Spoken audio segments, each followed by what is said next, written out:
రాష్ట్ర ప్రభుత్వం బీసీ కులగణన చేపట్టి లెక్క తేల్చిన తరువాతనే స్థానిక సంస్థల ఎన్నికలు నిర్వహించాలని, బీసీ రిజర్వేషన్లను ప్రకటించాలని బీసీ సంక్షేమ సంఘం జాతీయ అధ్యక్షులు జాజుల శ్రీనివాస్ గౌడ్ డిమాండ్ చేశారు. సమగ్ర కులగణన సాధన యాత్ర శనివారం ఆదిలాబాద్ జిల్లా కేంద్రానికి చేరుకుంది. ఈ సందర్భంగా జిల్లా బీసీ నేతలు సాదరంగా స్వాగతం పలికారు. యాత్రలో భాగంగా స్థానిక రజక సంఘ భవనంలో బీసీ సంక్షేమ సంఘం జిల్లా అధ్యక్ష ప్రధాన కార్యదర్శులు చిక్కాల దత్తు, కలాల శ్రీనివాస్ ఆధ్వర్యంలో సభను ఏర్పాటు చేశారు. ఈ సభకు అన్ని బీసీ కుల సంఘాలకు చెందిన అధ్యక్ష ప్రధాన కార్యదర్శులతో పాటు బీసీ కులస్తులు పెద్ద ఎత్తున హాజరయ్యారు. బీసీల ఐక్యత వర్ధిల్లాలంటూ పెద్ద ఎత్తున నినదించారు. బీసీల జనాభా అత్యధికంగా ఉన్నా నానాటికి రాజకీయంగా అణగదొక్కబడుతున్నారని అన్నారు.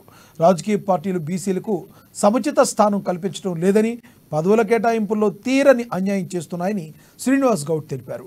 ఫలితంగా ఆర్థిక సామాజిక పరంగా వెనుకబాటుకు గురవుతున్నారన్నారు. మన ఆదిలాబాద్ జిల్లాకు ఈరోజు రావడం జరిగింది. ఈ ఆదిలాబాద్ జిల్లా సమావేశానికి సాధారణంగా హాజరైనటువంటి బీసీ